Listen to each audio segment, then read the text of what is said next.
ஆ ஏய் என்னங்க ஏன் ஒரு மாதிரியா இருக்கீங்க? என்னாச்சு? இருக்கீங்க. என்னம்மா வெயிலுக்கு என்னன்னு தெரியல. வாயெல்லாம் ரொம்ப புண்ணா இருக்கு. எந்த குழம்பு சாப்பிட்டாலும் வாயெல்லாம் எரியுது. எதுவும் சரியா சரி சாப்பிட இன்னைக்கு இருங்க முடியல. தேங்காய் பால்ல ஒரு ரெசிபி இருக்கு. தேங்காய் பால் சொதி வச்சு என்னாச்சு? கொஞ்சம் சாதம் போட்டு பெசஞ்சு சாப்பிட்டீங்கன்னா, உங்களுக்கு புண்ணு எல்லாமே சரியாயிரும். ஓகே இன்னைக்கு நம்ம வந்து சேனல்ல தேங்காய் பால் சொதி என்னாச்சு? தான் இன்னைக்கு பார்க்க போறோம்.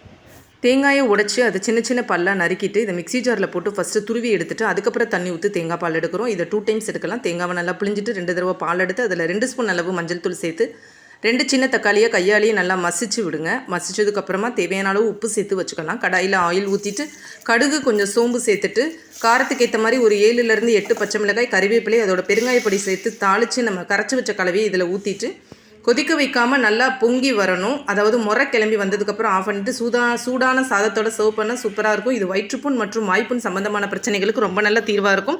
இந்த சம்மருக்கு இதமான ஒரு உணவாக இருக்கும். இதை வீக்லி ஒன் செஞ்சு கொடுத்தீங்கன்னா எல்லாருக்குமே ரொம்ப நல்லது. நீங்களும் ட்ரை பண்ணி பார்த்துட்டு உங்கள் ஃபீட்பேக் கொடுங்க. தேங்க்யூ, பாய்.